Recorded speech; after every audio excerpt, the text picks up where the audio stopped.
오늘 주시는 하나님 말씀은 요한복음 20장 30절로부터 21장 20절까지 박승욱 권사님께서 나오셔서 봉독해 주시고 말씀이 증거되겠습니다.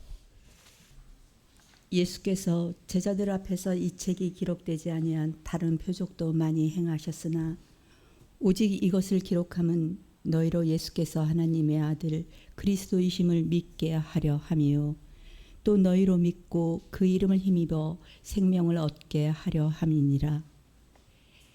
그 이후에 예수께서 디베라 호수에서 또 제자들에게 자기를 나타내셨으니 나타내신 일은 이러하니라.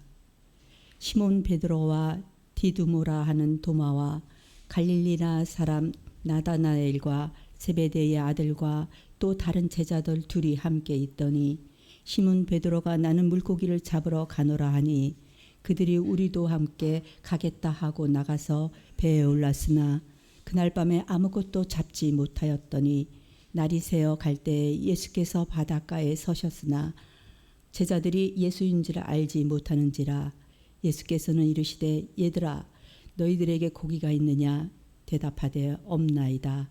이르시되 그 그물을 배 오른편에 던지라 그리하면 잡으리라 하시니 이에 던지니 물고기가 많아 그 그물을 들 수가 없더라. 예수께서 사랑하시는 그 제자가 베드로에게 이르되 예수님이시라 하니 시몬 베드로가 벗고 있다가 주님의 하시는 말을 듣고 겉옷을 두른 후에 바다로 뛰어내려가더라. 다른 제자들은 육지에서 거리가 불과 한 50칸쯤 되므로 작은 배에 타고 물고기가 든 그 그물을 끌고 와서 육지에 올라보니 숯불이 있는데 그 위에 생선이 놓여 있고 떡도 있더라. 예수께서 이르시되 지금 잡은 생선을 좀 가져오라 하시니 시몬 베드로가 올라가서 그 그물을 육지에 끌어올리니 가득 찬 물고기가 153마리라. 이같이 많으나 그 그물이 찢어지지 아니하였더라. 예수께서 이르시되 와서 조반을 먹으라 하시니 제자들이 주님인 줄 아는 고로 당신이 누구냐 감히 묻는 자가 없더라. 예수께서 가셔서 떡을 가져다가 그들에게 주시고 생선도 그와 같이 하니니라. 이것은 예수께서 죽은 자 가운데서 살아나신 후에 세 번째로 제자들에게 나타나신 것이라. 그들이 조반 먹은 후에 예수께서 시몬 베드로에게 이르시되 요한의 아들 시몬아 내가 이 사람을 보다 나를 사랑하느냐 하시니 이르되 주님 그러하나이다. 내가 주님을 사랑하는 줄 주님께서 아시나이다. 이르시되 어린 양을 먹이라 하시고 또 두 번째 이르시되 요한의 아들 시몬아 내가 나를 사랑하느냐 하시니 이르되 주님 그러하나이다. 내가 주님을 사랑하는 줄 주님께 아시나이다. 이르시되 이 네 양을 치라 하시고 세 번째 이르시되 요한의 아들 시몬아 내가 나를 사랑하느냐 하시니 주께서 세 번째 내가 나를 사랑하느냐 하심으로 베드로가 근심하여 이르되 주님 모든 것을 아시오매 내가 주님을 사랑하시는 줄 주님께서 아시나이다. 주께서 이르시되 내 양을 먹이라. 내가 진실로 진실로 너에게 이르노니 내가 젊어서는 스스로 띠뛰고 원하는 곳으로 다녔거니와 젊어서는 내 팔을 벌리리니 남이 내게 띠띠우고 원하지 아니하는 곳에 데려가리라. 이 말씀을 하심은 베드로가 어떠한 죽음으로 하나님께 영광을 돌릴 것을 가르치심이로라. 이 말씀을 하시고 베드로에게 이르시되 나를 따르라 하시니 베드로가 돌이켜 예수께서 사랑하시는 그 제자에 따르는 것 보니 그는 만찬석에서 예수의 품에 의지하여 주님 주님을 파는 자가 누구니까 묻던 자더라. 아멘. 우리가 예고한 대로 지금 부활절기에 만나고 싶은 사람들이라는 시리즈 설교를 여러분에게 전하고 있습니다. 과거 한 10여 년간의 설교 노트를 돌아보니까 넘버 1, 2, 3가 아주 쉽게 정해졌습니다. 첫 번째 주인공은 엠마오로 향하다가 예루살렘으로 유턴한 두 제자. 두 번째 주인공은 의심 많은 도마, 그러나 주님을 만나서 고백과 삶으로 부활의 삶을 살아낸 증인 도마의 이야기였습니다. 오늘은 그 세 번째 주인공, 마지막 주인공 디베랴 호숫가의 베드로를 여러분과 함께 찾아가고자 합니다. 공통점은 이 세 사람 다, 이 세 무리 다 예수님께서 2번 이상 그들에게 나타나셔서 그들을 찾아가셨다 하는 점입니다. 생명이 태어나는 것보다 더 큰 기쁨과 감격이 어디 있겠습니까?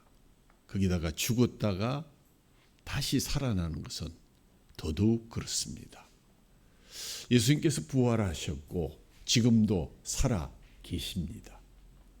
예수님의 부활로 예수 그리스도를 믿는 우리도 부활의 소망을 갖게 되었습니다.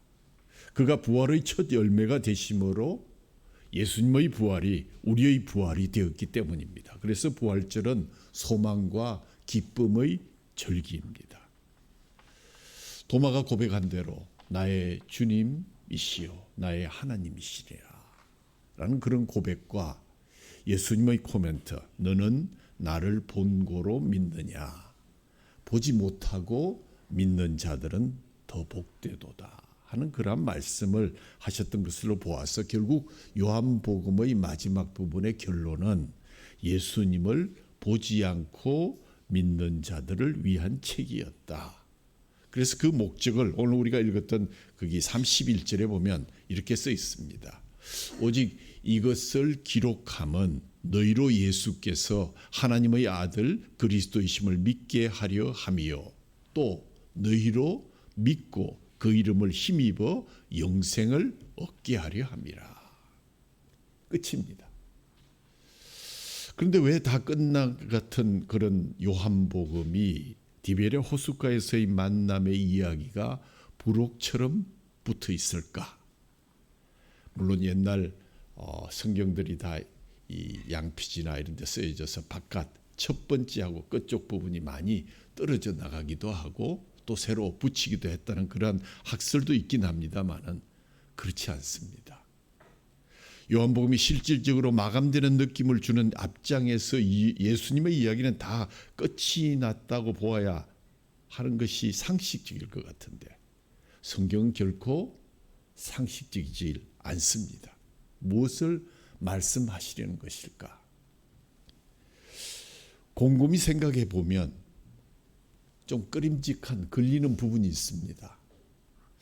정확무한 하나님의 말씀에 반드시 의미가 있을 것이다 라는 그런 게스, 또 우선 베드로를 지도자로 삼아서 예수 부재 중에 그 제자들을 이끌어 나가며 그 다음 세대들의 과연 수제자가 될 수 있을 것인가 하기에는 무언가 불안하고 부족한 점, 항시 제대로 이해하지 못하고 있다가 실패를 반복하는 제자들의 예수 부활 이후의 행동에 대해서도 무언가 2% 정도 부족하다 하는 느낌을 지울 수가 없기 때문입니다.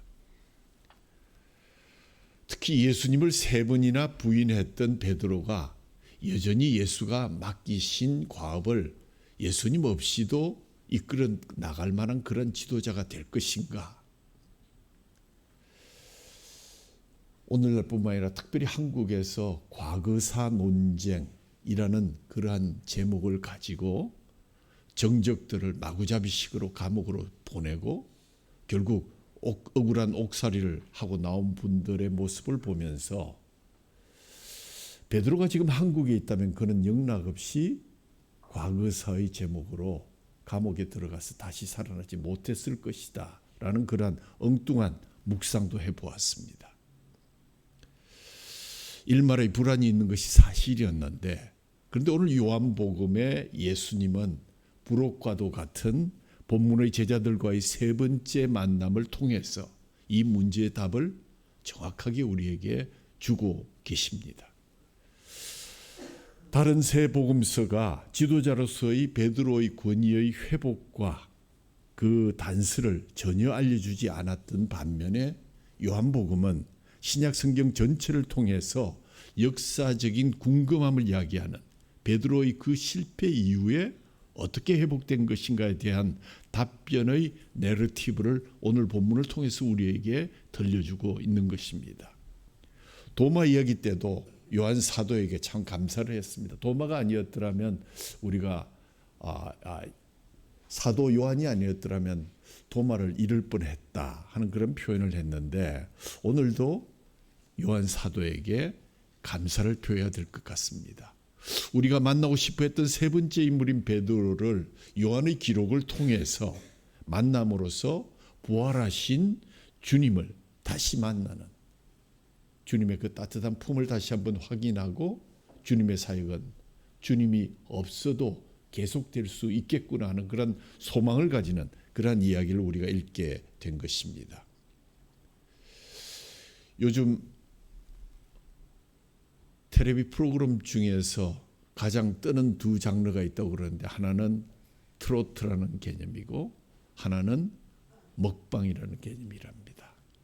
제가 그렇다고 해서 텔레비를 너무 열심히 보는 것은 아닌데 어떤 특정 프로그램을 이야기하는 것은 바람직하지 않지만 오늘 이 디베랴 호숫가에서 차려진 식탁을 보면서 떠오르는 프로그램이 하나 있었습니다. 혹시 윤식당이라는 그러한 프로그램을 보셨는지 모르겠네요. 아마 시청률이 거의 종편으로 20%에 가까운 최고의 흥행을 기록했고 코로나 때문에 조금 잠시 멈칫했다가 또 새로운 시리즈를 준비하고 있다 그럽니다. 수많은 프로그램들이 있지만 대부분 맛집 기행에 몇몇 코미디언이나 탤런트를 끼워서 유사한 프로그램들이 정말 난무하고 있는 가운데 먹거리라는 인간 보편의 욕구에 이름 있는 배우들이 식당 섬기미로 출연할 뿐만 아니라 해변가의 멋있는 그런 뷰에 그 풍경이 시청 욕구를 자극하지 않았나 하는 그런 생각이 됩니다. 그러고 보면 유명한 PD들이 그러한 점을 잘 캐치해낸 것 같습니다. 그러나 또 하나 이런 프로그램의 성공 요인에는 나도 느긋하게 저런 장소에서 앉아서 저 유명 인사들이 서브해주는 음식을 먹고 싶다 하는 그런 삶의 원초적인 어떤 행복을 자극한 것이 아닐까 하는 그런 생각도 듭니다.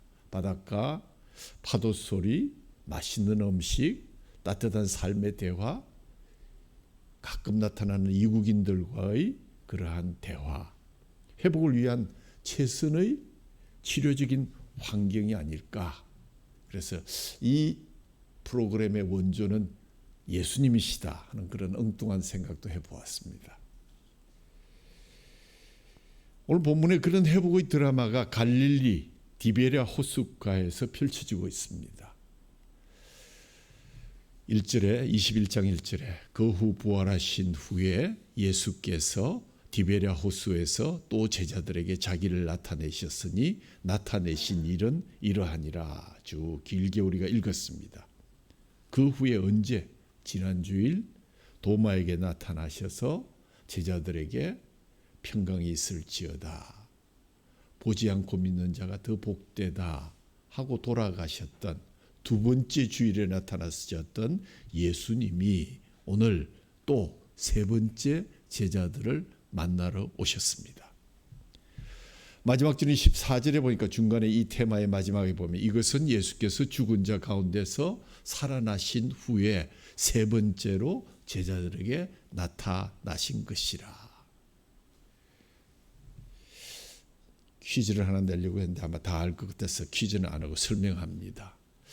오늘 이 베드로가 이 세 번째 만나는 부활하신 예수님을 부활하신 후에 몇 번째 만났을까? 이거 몇 번째 만남인 것 같습니까? 세 번째 만남이니까 세 번째인데 누가복음 24장 33절에 보면 예루살렘으로 유턴한 그 제자가 11제자들 함께 모여있는 곳에서 이렇게 간증을 하는 것이 있는데 34절에 보니까 그들이 말하기를 주께서 과연 살아나시고 시몬에게 보이셨다 하는지라. 이 이야기는 저희 해석으로는 많은 제자들 앞에 나타나시기 전에 이미 예수님께서 부활하신 예수님께서 시몬 베드로를 한번 만나셨다. 왜 만나셨을까? 그냥 차 한잔하면서 사진 찍으려고 만난 것이 아니라 그 사건에 대한 침묵하고 있지만 가장 마음에 빚진 자, 부활하신 예수님을 만나기 힘들어했을 자가 누구일까? 베드로였기에 부활하신 예수님이 그를 가만히 찾아가서 만나고 그의 트라우마를 치료해 주시면서 위로해 주셨지 않았을까 하는 저의 추측입니다. 그러나 분명한 것은 첫 번째 만남 이전에 이미 시몬 베드로에게 나타나셨다 하는 사실을 우리가 기억을 가지고 오늘 이 말씀에 귀를 기울이면 좋겠습니다. 예수님을 세 번이나 부인하고 자책감의 그 상처로 인해서 방황하던 제자 베드로에게 부활하신 주님의 세 번째 만남, 개인적으로는 네 번째 나타나심은 그와 그의 동료 제자들을 향한 회복을 위한 아주 중요한 시기의 위대한 은총의 자리였습니다. 사실 본문의 사건, 즉 호숫가의 아침 식사는 제자들이 준비한 것은 아무것도 없습니다. 밤새도록 허탕치고 정말 입에 욕이 나올 정도였는데 전적으로 부활하신 예수님께서 밤새 그들의 미래를 아시고 상처 입은 제자들을 위해서 준비하신 은총의 식탁이었습니다. 이스라엘 성지를 방문하시면 갈릴리 해변가에 위치한 베드로 수위권 교회를 방문할 수 있다고 합니다. 저도 아직 가보질 못했습니다. 왼쪽에 있는 해변가에 아주 작고 예쁜 이 교회당 안에 들어가면 왜 여기 교회를 지었는가 하면 그곳에 예수님과 이 7 제자들이 식탁을 한 큰 바위 식탁이 있다. 그 위에 널찍한 바위 위에 그곳에 교회를 지었다는 것입니다. 모르겠습니다. 이것이 맞는지 맞지 않는지는 알 수 없지만 우리가 정말 그런 의미로 바라본다면 한 번쯤 방문할 의미가 있겠다는 생각이 들긴 합니다. 바로 이곳이 제자들, 특히 베드로의 회복이 일어난 갈릴리 아침 식탁의 현장이었습니다. 이 아침 식당이 필요했던 이유는 무엇보다 베드로의 회복이었다 하는 그러한 주제를 우리가 피해갈 수 없을 것입니다. 하나님의 어린 양, 또 영생의 길을 알게 하신 예수님, 제자들은 그분이 부활과 생명 되신다는 사실을 많이 듣기도 했지만 실험도 했습니다. 나사로의 부활을 통해서 도마가 우리도 함께 죽으러 가자 했던 그 자리에 갔더니 바로 예수님께서 나사로의 부활을 보여주셨기 때문입니다. 그런데 예수님께서 돌아가시면서 갈릴리로 오라라고 하셨던 전가를 받고 좀 마지못해서 갔던 것 같은 그런 느낌도 듭니다. 왜냐하면 갈릴리에서 기다리던 이들이 하루 이틀 지나도 예수님이 나타나시지를 않으니까 베드로가 어느새 선동을 합니다. 야, 나는 고기 잡으러 갈란다. 너는 앉아서 기다려라, 선생님을. 그랬더니 11 제자 중에 무려 오늘 7명이 동원이 됐네요. 도마, 나다나엘, 도마는 여기 나오면 안 되는데 사실은 세베대의 아들들과 또 다른 제자들 둘, 아무 일도 없었다는 듯이 고기 잡으러 함께 베드로와 함께 떠났습니다. 마치 영화의 한 장면 같습니다. 고기잡이를 하고 그물을 고치던 이들을 예수님께서 바닷가에서 만나서 불러서 영화가 시작되었습니다. 영화 마지막에 카메라가 다시 호숫가로 돌아가서 마치 과거의 일을 꿈꾸듯 아무렇지 않게 고기를 잡으러 밤을 새우는 제자들의 땀 흘리는 모습을 머릿속에 상상할 수가 있습니다. 지난 금요일 우리 한국의 영화계 금자탑이라고 할 수 있는 별들의 고향 개봉 50주년을 맞추어서 우리 이장호 장로님께서 데뷔 50주년을 기념하는 그런 행사가 열렸습니다.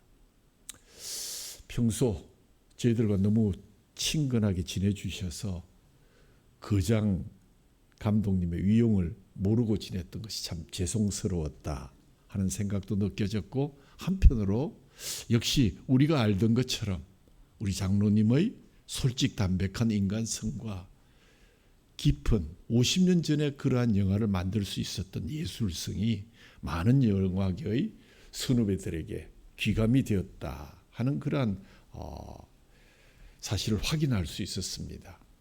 장로님의 여생이 이 나라의 미래를 위한 작품 하보 오만의 약속, 하나님이 보호하사 우리나라 만세의 약속이 아마 7월 중에 완성될 것으로 예정되어 있습니다. 그 정점을 이루고 예술과 믿음의 사역이 많은 족적을 남겨서 아름답게 각인될 뿐 아니라 장로 이장호의 그 아름다운 족적이 하나님께 큰 영광을 돌리고 많은 믿음의 후손들에게 큰 용기를 주는 그러한 일이 될 수 있도록 우리 교인 모두들이 함께 기도해 주시기를 간절히 부탁드립니다. 요한복음 21장 이야기의 중심은 베드로입니다. 베드로와 다른 제자 6명은 갈릴리 호수에 고기를 잡으러 갔는데 결과는 완전한 실패, 처절한 패배였습니다. 아무리 3년이 지났다고 하지만 그래도 7명이 땀을 흘려서 밤새 그물을 던지는데 한 마리도 잡히질 않았습니다. 그런데 새벽이 다가오는데 아주 어두운 호숫가에 저 멀리 한 사람이 나타나서 배 오른편에다가 그물을 한번 던져보라. 많이 들었던 말 같은데 그대로 따라 했더니 그물을 들어 올릴 수 없을 정도로 그 포획이 엄청났다라는 것이 6절에 나와 있습니다. 이 스토리를 보면서 누가복음 5장에 소개되는 베드로를 처음 부르신 예수님, 그때도 베드로와 그의 친구들이 밤새도록 수고했으나 얻은 것이 없어서 그물을 씻고 있었는데 말씀을 가르치시던 예수님의 지시에 순종해서 그물을 내려 잡힌 것이 너무 많아서 그물이 찢어졌다라는 그러한 누가복음 5장의 기사를 여러분은 기억할 것입니다. 이 순간 예수님의 사랑하는 제자가, 그가 누구겠습니까? 이 글을 쓴 요한복음의 저자 요한입니다. 요한이 그 첫 만남의 사건을 떠올리면서 호숫가의 그분이 바로 예수님이심을 직감하게 됩니다. 그의 지적에 즉각 공감한 베드로가 물에 뛰어내려서 주님 앞에 다가가서 무릎을 꿇습니다. 그리고 예수께서는 밤새 노동으로 지친 제자들에게 조반을 미리 잘 준비하시고 자상함으로 그들의 사랑하심을 나타내어 주셨습니다. 약간의 상상력을 발휘해 봅니다. 예수님께서 다시 살아나셨습니다. 그리고 시몬을 먼저 은밀히 만나서 어쩔 줄 몰라 하는 그를 위로하시고 격려하시며 용기를 주셨습니다. 그리고는 엠마오에서 유턴한 2명과 함께 있던 제자들을 만나서 평강이 있을지어다 하면서 파송을 명하시고 성령을 불어넣어 주셨습니다. 그 첫 번째 현장이 없어서 주님의 못자국을 만져보기 전에는 나는 믿을 수 없다라고 우기던 도마를 일주일 뒤 주일에 8이 되던 날에 주님께서 그를 찾아가셔서 부활의 확신을 심어주셨고 마침내 그는 인도에까지 가서 7개의 교회를 세우고 창에 찔려 순교를 당했습니다. 그러나 실패와 도주와 상심으로 무너진 이들, 특별히 격렬한 부정으로 스스로 큰 상처를 입었던 베드로, 개인적으로 주님을 만났다고 하나 다시금 인격적인 완전한 회복, 특별히 많은 주위에 있는 제자들과 많은 사람들이 그를 제자의 캡틴으로 인정해 줄 것인가 하는 데 대해서 그는 마음에 큰 근심을 안고 있었고 그 회복의 필요를 아셨던 부활의 주님이 물고기를 잡고 있던 베드로와 그 형제들을 이 새벽에 찾아오셨습니다. 아니요, 밤새도록 기다리시면서 고기를 못 잡도록 기억하시고 그의 말을 들어서 고기를 넘치도록 잡아서 153마리의 고기가 잡혔다 하는 카운팅이 가능한, 그물이 찢어지지 않은 기적을 허락해 주신 것입니다. 이제 예수님께서 주님을 부인한 상처가 가슴 깊이 박힌 베드로, 비록 먼저 엄밀히 만나서 그를 용서하고 받아주셨겠지만 사명자로 부르셨던 그때의 아름다운 기억으로 다시 초청하십니다. 그리고 가출해가 돌아온 자식에게 따뜻한 음식을 차려주는 어머니와도 같은 밥상을 준비하셨고, 그러나 그들 중에 아무도 식사를 하면서 대화를 나누지를 못했습니다. 그저 조용히 같이 식사하며 그 따스한 정이 아직 서늘한 새벽 공기를 훈훈하게 데워가고 있었습니다.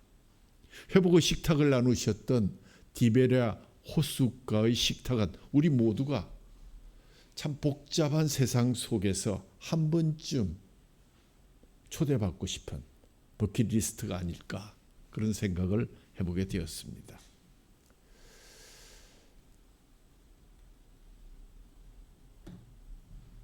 우리가 어두운 과거를 떠나야만 밝은 미래를 향한 발걸음이 시작될 수가 있습니다.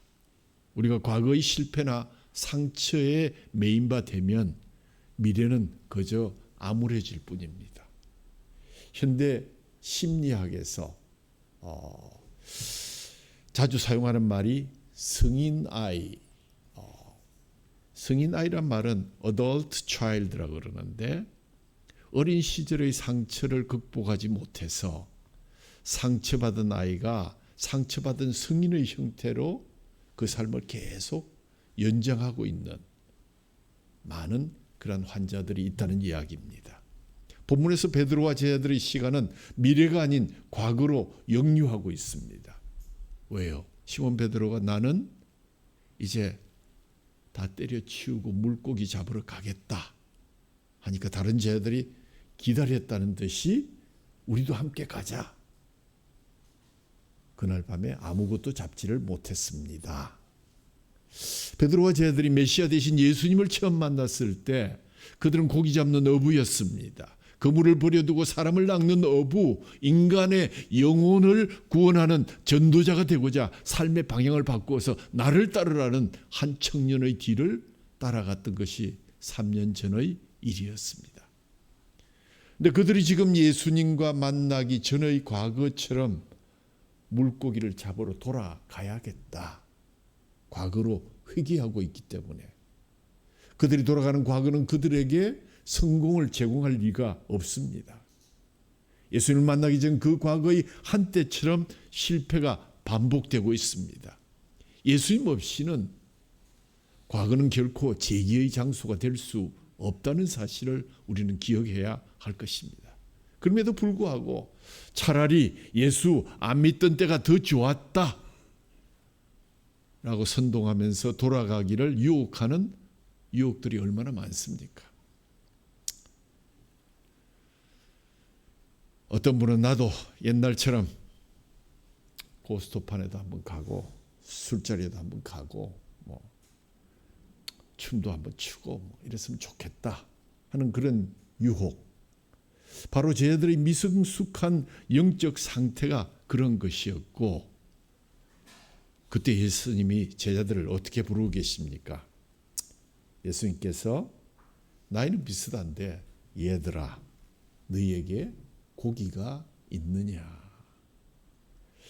얘들아 하는 이 파이디아라는 얘기는 미성숙한 어린아이들을 가르칠 때 부르는 얘기입니다.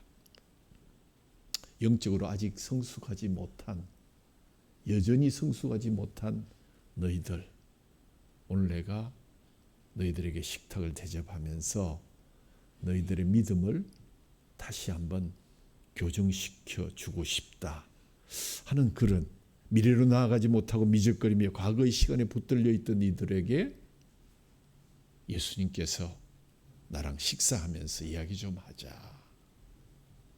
회복의 역사를 바르게 세우시고자 부활의 주님은 밤새 먼저 오셔서 회복의 식탁을 손수 준비하셨습니다.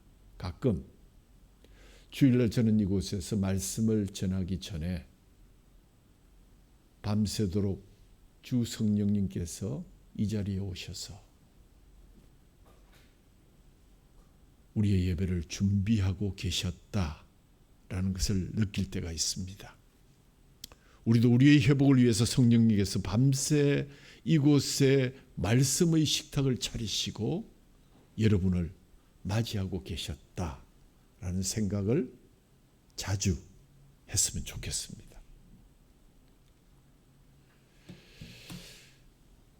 부활하신 주님이 하신 일이 무엇입니까? 우선 베드로를 숯불 앞에 세우십니다. 육지에 올라보니 숯불이 있는데 이 숯불이 베드로는 무엇을 생각했겠습니까? 대제사장 집 아래 뜰에서 숯불을 쬐며 예수님의 제자임을 3번씩이나 부인했던 그 숯불. 그런데 부활하신 예수님이 바닷가에 직접 숯불을 피우시고 그 위에 생선을 구우면서 그를 기다리고 계셨습니다. 어떤 차가운 회초리를 들고 기다린 것이 아니라 따뜻한 회개를 기대하시면서 이제 과거를 잊어버리고 새로운 미래로 나아가기를 소원하셔서 회복은 실패한 과거를 떨치고 미래를 나아가는 것이다. 우리가 과거를 떠나 미래를 가기 위해서 인도자가 필요한데 그것은 바로 주 예수 그리스도 부활하셔서 살아계신 주님이시어야만 한다는 사실을 우리는 다시 한번 확인하게 되는 것입니다. 날이 새어갈 때 예수께서 바다에 서셨으나 제자들이 예수이신 줄 알지 못하는지라. 그래서 벌써 단체로 2번 만났고 또 개인적으로 만난 분들도 있는데 예수님을 알아보지 못했다 아직도. 그러니까 요한복음이 끝날 수가 없는 것입니다. 부활하신 예수님이 거기 계셨으나 알지 못했다. 성령님께서 이곳에서 밤이 새도록 우리를 위해서 말씀을 준비하셨고 우리 속에 성전 속에 좌정하고 계시는 성령님이 계신들 우리가 알아보지 못하면 무슨 의미가 있습니까? 그분이 우리의 죄를 짊어지고 속량의 십자가를 지셔서 우리에게 그 크신 은혜를 베푸셨지만 그것 믿지 못하고 그것이 나를 위한 것이라는 확신을 가지지 못한다면 그 십자가가 무슨 의미가 있겠느냐 말입니다.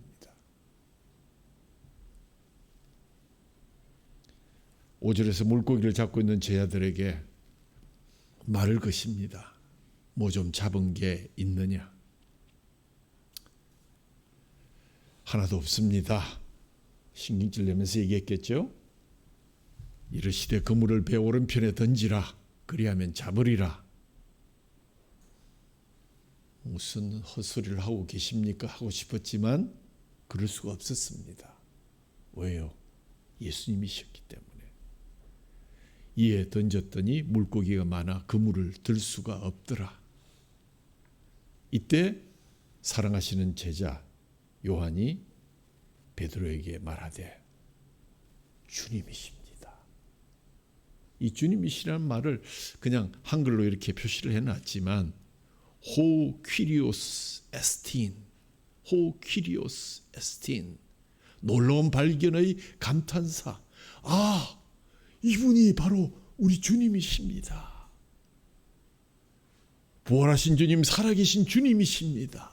한 얘기를 베드로에게 얘기했고 그것은 바로 예수님의 사랑받는 제자 요한의 고백이 되었습니다. 주님이 정말 부활하셨습니다. 지금도 살아계신 주님이십니다. 호 퀴리우스 에스틴. 7절에 보면 이 발견은 요한에서 이루어지지만 행동은 베드로가 제일 먼저 합니다. 시몬 베드로가 벗고 있다가 주님이시라 하는 말을 듣고 겉옷을 두른 후에 바다에 첨벙 뛰어내리더라.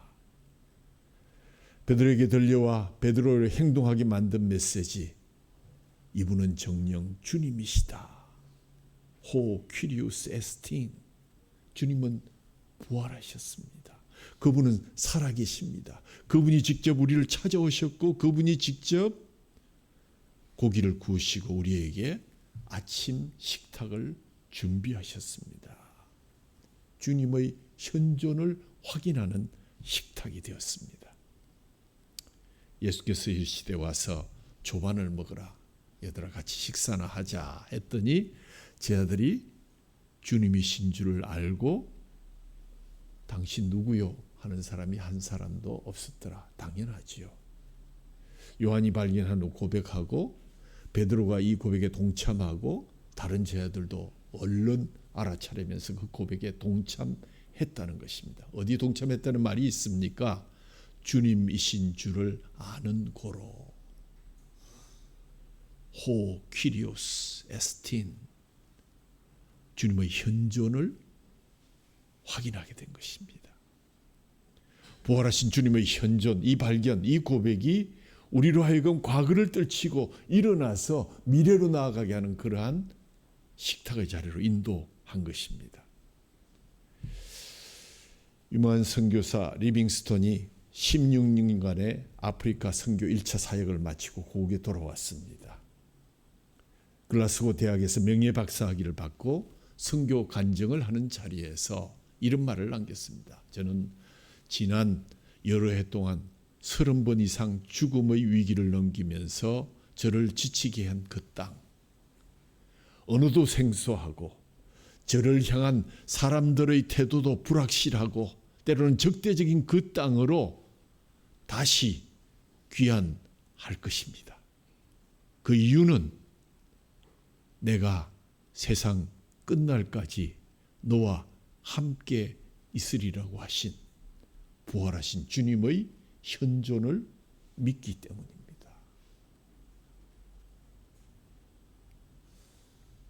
회복은 곧 부활하신 주님의 현존을 믿고 그를 따르는 것입니다. 살아내는 것입니다.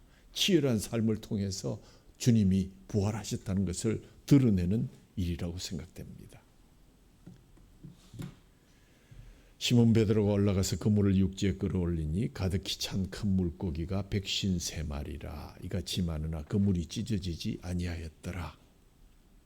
베드로가 경험한 이날의 기적은 처음 주님이 그를 불렀을 때 사람 낚는 어부의 삶을 살고자 할 때와 분명한 차이가 있는 것은 처음 주님의 말씀을 따라 깊은 곳으로 나가 그물을 내려 고기를 잡았을 때는 그물이 찢어질 정도로 많이 잡혔다. 얼마가 잡혔는지 모르지만 그물이 찢어져서 그분의 놀라운 능력 앞에 무릎을 꿇고 나를 따르라 하신 그 말씀, 주님 이 죄인을 떠나십시오 했지만 그가 나를 따르라는 주님의 그 초청을 거부할 수 없었다. 그러나 지금 부활의 아침에 주님의 말씀에 순종할 때에도 옛날처럼 고기를 많이 잡았지만 그물이 찢어지지 않았다라는 것은 아스핑크라는 성경학자는 보존의 기적이다. 어떻게 그물에 153마리의 큰 물고기가 들어갈 수 있는 것인가? 그것은 주님께서 허락하신 보존의 기적이다. 베드로는 이제 영혼을 구원하는 전도자의 소명을 뛰어넘어서 영혼을 양육하는 목자의 사명을 감당해야 했기에 그는 성실한 목양을 위해서 그가 돌볼 양의 숫자를 하나, 둘, 셋 이름을 부르며 그들을 양육해 나가야 하는 그러한 책임이 주어졌다는 사실을 그는 알게 되었습니다. 이를 증명하다 더 중요한 일이 조반 이후에 일어났습니다. 예수님께서 세 차례에 걸쳐 베드로에게 자신의 사랑에 관한 문제를 묻습니다. 다분히 의도적입니다. 요한의 아들 시몬아, 내가 이 사람들보다 나를 더 사랑하느냐? 이 역시 베드로의 장담과 맞물려 있습니다. 뭐라 그랬습니까? 죽을지언정 나는 주님을 버리지 않겠습니다. 특별히 마태복음과 마가복음에는 다른 제자들이 다 주님을 버릴지라도 나는 결코 주님을 배신하지 않을 것입니다. 다른 제자들까지 덜먹이면서 폼을 잡았습니다. 그렇다면 예수님께서는 실패를 경험한 베드로에게 그런 장담의 주님 사랑을 다시 한번 확인하고자 합니다. 네가 그때 장담했던 것처럼 다른 사람들이 나를 사랑함보다 내가 나를 그렇게 더 많이 사랑하느냐? 베드로가 이제 진실하게 대답합니다. 그렇습니다. 이제 어떤 일이 있어도 어떤 사람보다 제가 주님을 더 사랑하겠습니다. 그러자 예수님 부탁하십니다. 됐다. 그러면 내 양을 책임져 다오. 근데 예수님은 왜 베드로가 곤란하게 염려할 정도로 3번씩이나 같은 질문을 했을까? 거기에 대해서 3번이나 부인했기 때문에 3번을 맞췄다. 그런 얘기도 있긴 합니다. 또 우리나라 말에 삼세판이란 말이 있죠. 3번 안에 승부를 끝내는 것, 한국인들에게 친근한 표현입니다.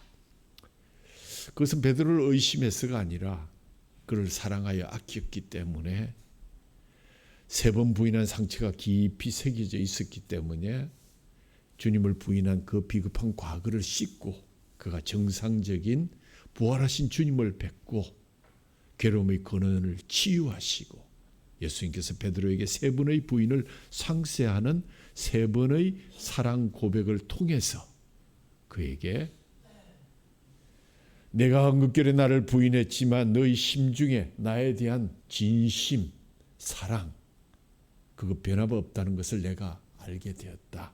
그러니 그것을 끄집어내어 너와 내가 같이 확인하고 이제 그 아픔 다 잊어버리고 부탁하노라. 내 양들을 하나, 둘, 세면서 잘 양육해 주거라.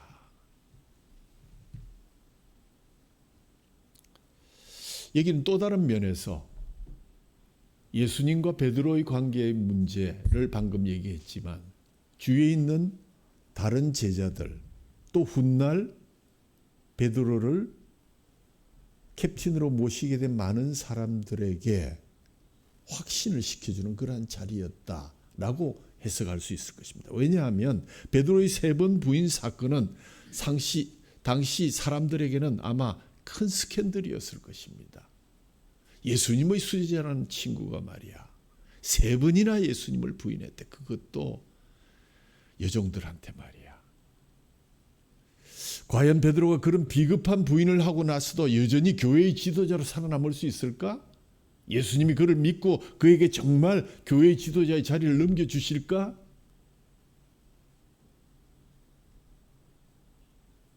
이런 권위의 의문을 일거에 지워버린 것이 오늘 이 만남의 대화의 내용이었습니다. 예수님께서는 다소 의아한 느낌을 자아내는 질의응답을 통해서 베드로의 상처를 말끔히 치유하고 지도자로서의 권위를 회복하여서 그의 인격과 직분을 회생시켜 주셨다 하는 그런 의미도 참 중요한 것이다. 과연 선생님이십니다. 과연 주님이십니다. 진정한 삶의 회복은 우리 삶의 소명을 확인할 때 이루어집니다. 내게 아직 이 세상에 살아서 숨쉴 이유가 있을 때 그것을 확신하고 그것을 확인하고 다시 일어설 수 있다면 무엇이 문제가 되겠습니까? 문제는 베드로의 실패를 책망하는 것이 목적이 아니라 그의 소명을 회복시키며 다짐하는 순간이 있듯 자신을 부인하고 배신한 제자들을 위해서 주님은 자신이 준비한 물고기에다 자신의 도움으로 제자들이 잡은 물고기를 더해서 생선 파티를 아침의 식탁 준비를 하셨던 그것을 통해서 이 모든 것을 클리어시키고 새롭게 출발할 수 있는 힘을 불어넣어 주셨던 것처럼 우리에게 오늘 그 회복의 식탁이 필요하지 않을까요? 명셰프인 예수님이 직접 요리하신 풍성한 식탁의 환희를 어떻게 제자들이 잊을 수가 있겠습니까? 선한 목자 되신 예수님의 약속을 한번 들어보십시오. 내가 온 것은 양으로 생명을 얻게 하고 더 풍성히 얻게 하려 함이라. 그래서 오늘 제목에 풍성한 식탁이라는 이유를 붙인 이유를 여러분 꼭 기억하셔야 됩니다. 회복시키시고 사명을 주셨는데 그것은 우리의 생명을 풍성하게 하려 하심이었다. 영국인한 문호 칼라일이 일찍이 이런 얘기를 했더라고요. 그대가 하는 일이 미천하다고 낙심하지 말라. 그대가 하는 일은 하나님께서 그대에게만 맡기신 가장 중요한 일이다. 집안을 정리하는 단순한 일일지라도 마음 먹고 그 일을 잘 해야 한다. 만일 그대의 책임의 범위가 넓고 관계되는 일이 많으면 더욱 그리해야 할 것이다. 만일 그대에게 부모와 처자와 형제와 자매가 있으면 그들에 대한 그대의 책임이 얼마나 큰 것인지를 기억하고 그들로 하여금 실망케 하지 말지어다. 우리가 최선을 다하는 것은 곧 세상의 여러 가지 불행이 생기지 않게 하는 최선의 방법이다. 우리를 죄에서 해방하시고자 십자가에서 죽으신 주님, 그러나 십자가에서 다시 부활하셨고 오늘도 당신의 제자들을 만나주시고 풍성한 식탁을 차리시면서 회복시키시고 사명을 주신 것은 이 풍성한 생명으로 우리의 삶을 가득 채우고자 하심이라. 진정한 영적 회복은 주님의 풍성한 생명을 날마다 누리는 삶입니다. 이 풍성한 그리스도의 식탁을 우리가 나와야 될 것입니다. 대표적인 그 식탁이 곧 이어질 주님의 살과 피로 여러분에게 대접하는 주님이 주신 식탁이 첫 번째 식탁이 될 것이요. 날마다 우리가 말씀을 읽으면서 말씀을 주고받는 큐티의 시간이 또 그 식탁이 될 것이며, 내게 아직 할 일이 남아있음을 확인할 수 있고 내가 살아있는 이유를 발견할 수 있다면 우리는 다시 일어설 수 있고 일어서야만 할 것입니다. 주님이 오늘 아침 이 길교의 식탁으로 여러분을 초대하셔서 여러분의 할 일을 다시 한번 기억시키시면서 내 양을 먹이라.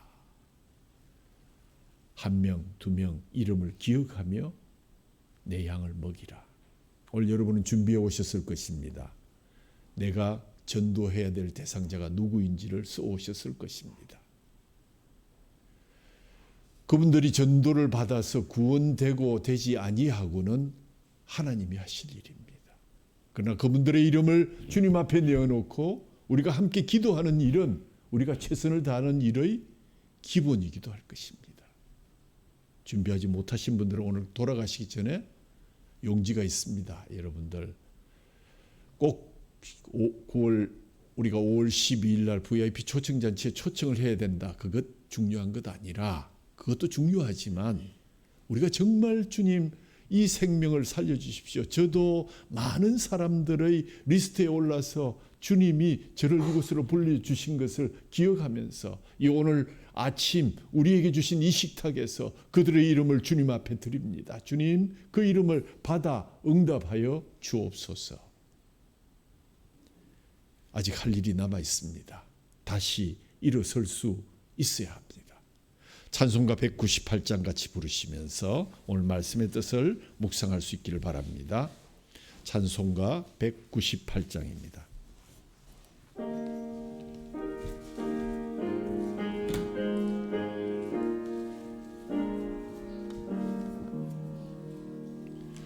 주 예수 해변서 떡을 떼사 무리를 먹이어 주심같이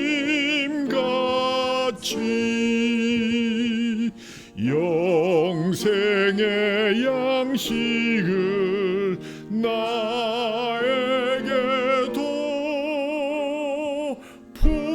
풍족히 나누어 주옵소서.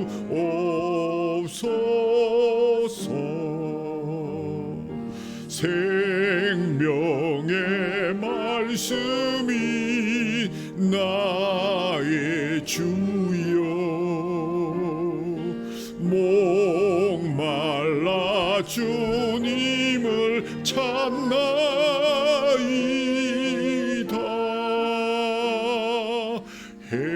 해변서 무리를 먹임같이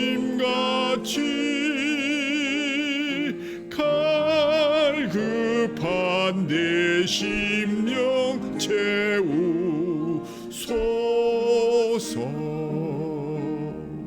내 주여 진리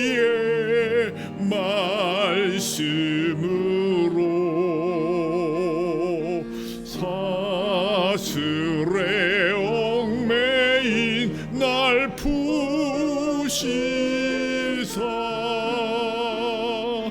내 맘의 평화를 누리도록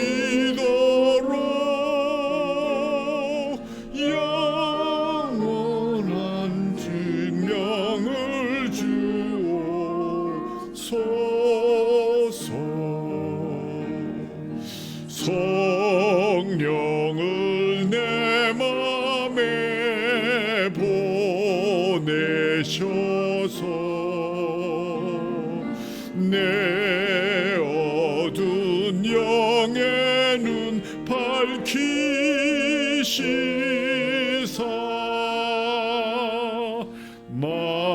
말씀에 감추인 참 진리를 깨달아 알도록 하옵소서.